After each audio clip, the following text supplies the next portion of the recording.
Coming up next on Small Town Big Deal, we're about to get carried away. You have a safe flight this morning. I will, thank you. Yes, sir.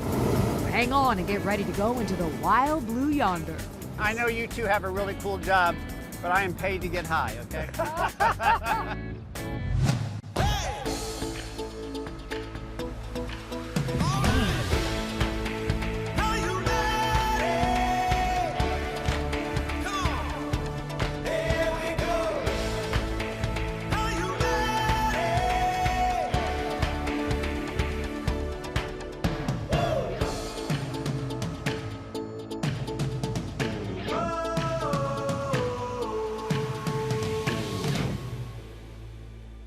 Welcome to Small Town Big Deal. I'm Rodney Miller. And I'm Jan Carl. And we are in Albuquerque, New Mexico, where every October, hundreds of thousands of people descend on this desert city from around the globe. And many get carried away because there's something very special in the air. Almost like floating Christmas ornaments. Today, hundreds of balloons hang in the sky above Albuquerque. They are filled with hot air, but more importantly, they are fueled by a burning passion. If you hear the Pied Piper of ballooning, if you hear the sound and it catches your heart, the only thing you can do is follow it. And follow they do. From across the country and beyond. It took me 2 days to get from Newcastle, England to Albuquerque, and it was worth it.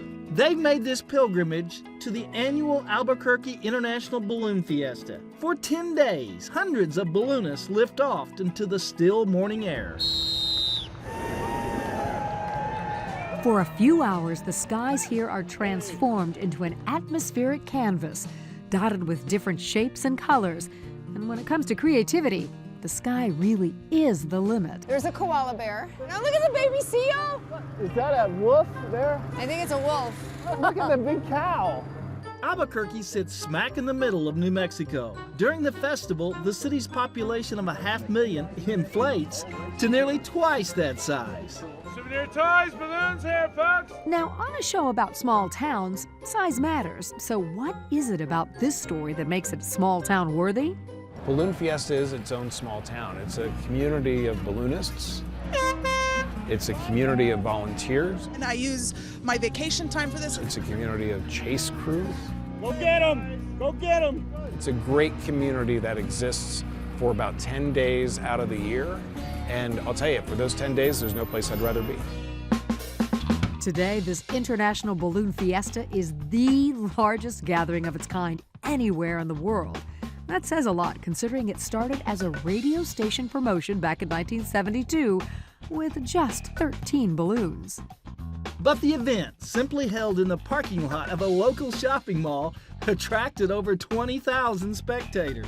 And the next year, they said, that was so much fun, let's do it again. Let's do it again. Yeah.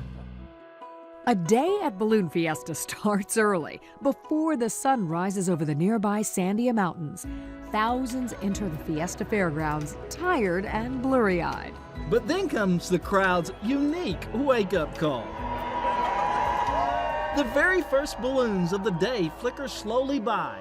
They're part of what's called Dawn Patrol, whose purpose is to check on weather conditions, particularly wind. Today is perfect, which means our flight will be on time. And Rodney's putting his fear of heights on the back burner. Are you nervous about going up? Are you? No, I'm excited. Hey, I'm proud of you. By sunrise, many of the balloons are filling up. Some are starting to take shape. Others, well, not yet. Howdy, Miss Jan. Hi. How are you doing? I'm good. Doug Gant will be our pilot. You're flying in the world's largest flying pig today. This is the balloon? Yes, So we're going up in a pig? That is awesome. When pigs flying fly. pig? Absolutely. The balloon's a pig and so's the pilot, okay? We're checking to make sure that all the vents are put in properly. The crew is in hog heaven, prepping the balloon. And they're sporting the threads to prove it.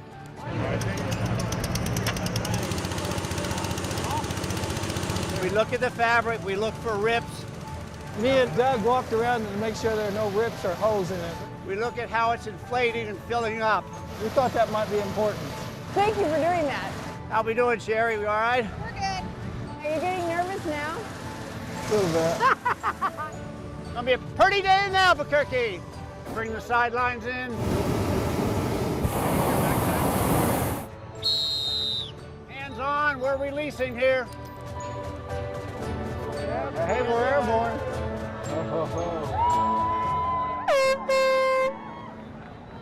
Thank you. Just as we were taking off, it was such a rush. Then we see balloons beside us going up. It was cool. I know you two have a really cool job, but I am paid to get high, okay? We're on a flying pig, believe it or not. As the ride lifts our spirits, we're loading our smartphones with photos. So even as everyone was drifting away and apart from one another, it still felt like one giant hot air balloon family. This is my office, I'm telling you. It really is. Hot air balloons have been taken to the skies for centuries. In 1783, in France, the first successful passenger hot air balloon flight had room for just 3. The 3 passengers? A duck, a sheep, and a rooster. But on November 21st of that year, the first manned balloon lifted off from Paris. The 5.5-mile, 25-minute flight made it as high as 3,000 feet. Just like those first pilots, today's pilots are at the mercy of the wind to steer their balloons. Flying in a hot air balloon is the closest thing to being a cloud that I can think of. You are at the mercy of the winds, whichever way they're going is the way that we're going to go. But yet it's so serene and peaceful. The only sound you hear is when I hit the burners. You did remember to gas up this morning, didn't you? Well, I had beans last night for dinner. The old saying, what goes up must come down, holds especially true today. We're looking at landing up here. Now, when we go to land today, I want you to face the direction of travel. Up next, We're going to come down hard. we're preparing the cabin for landing. But first, the modern hot air balloon is made up of 3 essential parts. The balloon part holds the air and is known as what? Is it the parachute, the envelope, the sleeve, or the crown? The answer when we come right back. Welcome back to Small Town Big Deal. In our Small Town Big Deal quiz, we asked if you knew what the balloon part of a hot air balloon is also known as. If your answer was B, the envelope, you are correct. Today, we're at the Albuquerque International Balloon Fiesta. Or should I say above the fiesta? See the field way over there? There's a few balloons still on the ground. And if you thought I would get over my fear of heights when pigs fly, well, you'd be right. We're riding high in a hot air balloon shaped like a giant flying pig. How far off the ground are we right now? You're 1,000 feet. 1,000 feet. All too soon, this piggyback ride is nearing its end. I have some fields over here in sight I'm trying to look to. And our pilot, Doug Gant, is carefully scoping out a safe landing site. That's where I'm looking for, that field right there. So we're going to get up to it and drop in. How do you drop that fast? Well, going down's no problem. The wind is picking up, so Doug needs to drop fast or he'll overshoot the field. Yep, come down hard. You guys got us, thank you. Got it. I was expecting the landing to be a little rough, but it was a piece of cake. Let's go a little bit more this way and we'll see. But Doug's not done yet. We're helping his chase crew reposition the balloon. Because he's got something special in mind. We're going to tie off to a couple of trees and extend out some ropes, and we're going to do tether rides for the kids. There's really nothing else that brings a neighborhood together. You want to fly? You want to fly? Okay. Like a 100-foot-tall flying pig that just unexpectedly drops by. And we saw this big old pink pig land. It was Wave at the camera. pretty cool. Isn't that awesome? The pig. A pig. So Doug explained that he and his crew are really balloon ambassadors. That's what they're doing now, and they're creating the next generation of balloonists. Today he's getting help from his friend and fellow pilot, Daniel Cave. Are you ready to go up? Yes. Are you sure? Yes. But what I am going to do is I'm going to shoot this in the air, This is like catching Yeah. the bouquet. and I need you to catch it in your glass so you can be assured of future soft landings.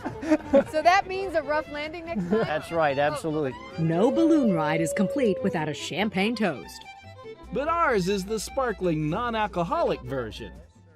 This tradition actually dates back to the very early days of ballooning. Pilots in France gave farmers bottles of champagne in exchange for landing rights to their open fields. Welcome to ballooning. Cheers. One of the very best things about the Albuquerque International Balloon Fiesta is being able to enjoy it without ever leaving the ground.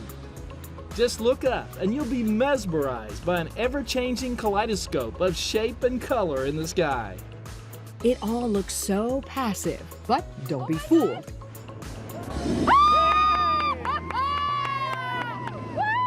The Fiesta has a lively, competitive side.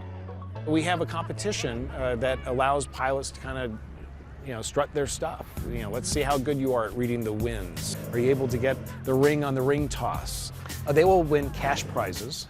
In the past, we've given away motorcycles. We've given away airplane trips. We've had a pilot from France, in fact, that won a house. He won a house? He won a house. Great day. Yeah, we got lots of variation in the wind. Paul Petrin is a hopeful competitor. He and his crew have picked a spot they think is the best to launch from, about a mile from the competition. He has to correctly calculate the winds at different altitudes to properly navigate back to the scoring area. We're wanting to get in the air as quickly as we can before the conditions change. It's as much an art as it is a science. We're watching all the other balloons, we're watching the smoke, we're watching the steam. Also keeping an eye on my GPS, knowing what degree and distance I had to the target area. So we're right in the middle of the field here where the competition is going on. They're trying to throw bags to get close to the X and put the rings over the pose. Oh, they got it. While others compete, we keep looking for Paul. Even with years of experience, it's not easy to navigate unseen winds. Paul drifts by too far out of range to compete. I don't think that was the goal of his flight plan. I misjudged it today, but that's okay. There's always tomorrow, and there'll be some targets and scoring opportunities tomorrow. Paul couldn't be more on target about that. The next day, he delivers. We rung the pole and threw the marker right in there, real close to the X today. Those two shots earned Paul $2,300. It may not be a house, but still, not bad for a day's work. But Paul's biggest payout is priceless. We're putting smiles on new people's faces each and every flight. Kids of all ages are looking up and following the balloons from takeoff to landing. It brings a lot of people together from all different walks of life. Up next, the Balloon Fiesta gets its glow on. Oh my gosh, I have no words.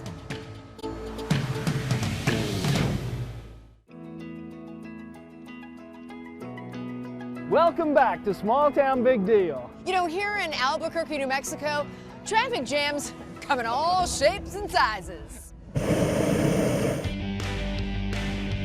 most won't mind being caught up in this kind of traffic. We are at the Albuquerque International Balloon Fiesta. For 10 days every October, hot air balloons of all shapes, sizes, and colors fill the skies, making it one of the world's most colorful events. And giving rise to a buoyant atmosphere in the air and on the ground. You come here and you feel a sense of ease. This is awesome. It's tons of fun. A sense of people getting along. This is one of those bucket list items. Just out here having a good time. That is from Rio, Christ the Redeemer statue. Oh, yes. That's on the mountaintop. This year, 663 balloons from 14 different countries popped in for the fiesta. Balloonists and balloon enthusiasts are a tight-knit community. Guide and direct us, keep us safe if we do fly, keep us safe if we don't. It's a family. I mean, you know, everybody gets together, everybody kind of talks throughout the year because of digital media and stuff, but it's kind of like a long Thanksgiving. And it runs like clockwork, thanks in part to the Fiesta's 1,000 volunteers. This is the fun stuff. Excuse us, please move to this. Many have been donating their time for years. This is my 28th year. You just can't help but be excited and, you know, happy being around balloonists and the balloons. I take a week's vacation to come out every year. This is my 13th year. I've been doing this for 12 years and it is the most fun. I use my vacation time for this. It's all volunteer. Cat Purea is one of roughly 60 so-called zebras. They are the Fiesta's important army of ground controllers. It takes at least 6 months of training to become a zebra. We make sure they don't have any overhead traffic. We give them the thumbs up and they're off in the air. And even when the daytime flights are done, the fairgrounds are still abuzz with activity. Chainsaw artists like Jamie Doran come here to sell their carvings and demonstrate how it's done. Some of the proceeds go to a cause near and dear to Albuquerque's firefighters called Random Acts of Kindness. And what the firefighters do is they go on different calls, and if they see a family in need or see something that they can help with, the money goes towards that. Watching Jamie work for such a good cause revs up both Rodney's and my curiosity. As is often the case, curiosity leads us to competition. Jamie prepares 2 logs for carving. Of course, I'm at a disadvantage to Rodney. I mean, he runs chainsaws all the time. I've never run a chainsaw. Just get, you know, like a balloon shape. I love the balloons that have all the patterns. So I want to like make a pattern balloon on mine. I got an idea.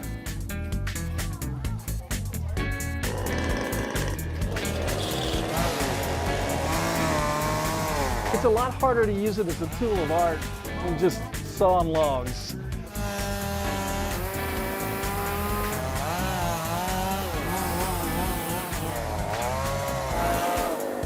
It's not an easy thing. Your carving is just, it's not easy. I'm thinking for her never running a saw before, she might have done a little bit better than you. I'd say she might have. You know, I know he's run chainsaws before. I kind of expected a little more out of him. Most of my wood cutting ends up as firewood. I think that is too. Our carvings sort of match our personalities. He's the business numbers guru, and I'm the more whimsical, creative one. The Fiesta fun is still far from over. Just before sunset, balloons return to the field. It's fun. It's always fun. Warming up for their nighttime performance. Excitement fills the air. I think as it gets darker, it's going to get more spectacular. I think so. And then, it's showtime. This is the special-shaped Glodio. The balloons remain tethered and are lit from within, igniting the night sky with color. Wow! I mean, I'm trying to think of what to say. I'm keep thinking, speechless. wow, wow, wow. The show, or shall I say, glow, goes on for about 45 minutes. It's like being inside a 3D cartoon. Gosh, I have no words. And I don't see you like that very often. A fireworks display at the end of the day means we're still looking up. Maybe that's the secret to how this magical celebration of light and color makes one's worries vanish into thin air. We'll be right back.